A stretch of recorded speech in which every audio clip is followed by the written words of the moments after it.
At first glance, it just looks like a muddy mess, but by later this spring, you should see a big difference.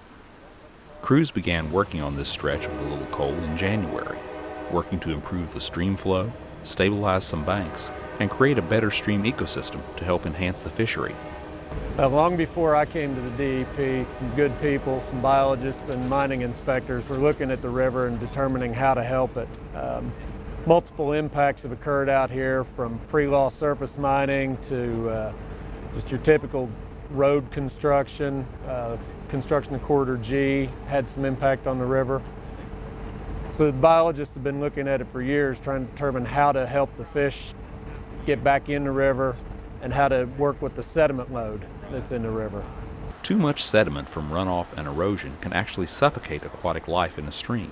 It's especially harmful to the bottom-dwelling insects that provide food for fish. With this project, we've established a series of different structure types that both promote the flow of sediment in the river during high flow events, and fish habitat structures that will create habitat for both fish and aquatic insects. These structures involve the use of logs and boulders that will, in places, narrow the river to enhance the power of the water to move sediment through that particular part of the system. In other places, we're actually hardening the banks, the eroding banks, with logs and rocks, and then planting a lot of vegetation back on the banks so that the river can take care of itself in the future. Today, crews are working on what stream designers call a woody toe structure.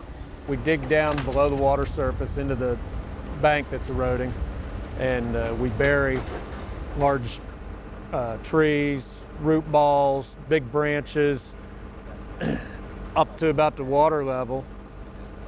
And then we start using this fabric and this matting and creating layers almost like a burrito. We step back up the bank. In between those layers, we're using live cuttings of sycamore, willow, and river birch to get the plants established. Once we get up to about the bank full elevation with this structure, we then plant trees.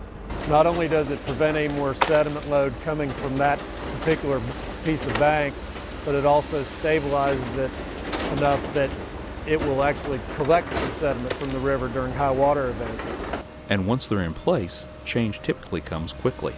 There's been shown on previous projects throughout the United States that as soon as these structures were completed, video of trout and other aquatics moving right into the area once it was complete.